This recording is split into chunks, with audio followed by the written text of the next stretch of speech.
आज मैं आपको एक कहानी सुनाती हूँ। चलिए शुरू करते हैं। एक भिक्षुक था, वो नाव चला रहा था। जैसे ही उसने शुरू किया, उसने देखा कि एक ओर से एक दूसरी नाव उसकी ओर चली आ रही है। उसने देख के थोड़ा क्रोध आया, अरे ये कौन ऐसे नाव चला रहा है। जैसे जैसे नाव उसके समीप आई, उसने क्या देखा कि नाव तो खाली है। वो सिर्फ धारा से बहती हुई चली आ रही थी। लहरों के सहारे धीरे धीरे धीरे वो चली आ रही थी नाव। तो उसका सारा क्रोध शांत हो गया। उसने सोचा, मैं तो अकारण ही गुस्सा कर रहा था।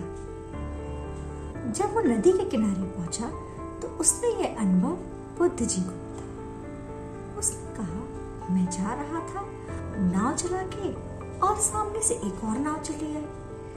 मुझे बड़ा क्रोध आया, पर जब देखा कि खाली है तो मेरा सारा क्रोध शांत हो गया। बुद्ध ने कहा, यही हमारे जीवन में भी होता है। हमें लगता है कि हमें कोई नुकसान पहुंचा रहा है, हमें क्षति पहुंचाना चाहता है, और जो हो रहा है वो सही नहीं हो रहा है और हमें बहुत क्रोध आता है। लेकिन जब हम उस चीज को और गहराई से देखते हैं और शांति और समझ से देखते हैं तो पता चलता है कि वो तो क्रोध का कारण ही नहीं था।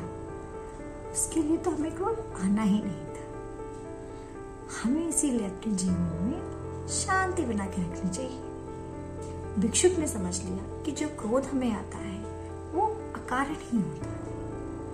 हमें क्रोध पे नियंत्रण रखना चाहिए और चीजों को देखना चाहिए कि जो हमें क्रोध आ रहा है उसकी वजह क्या है और वो कोई वजह है भी या नहीं।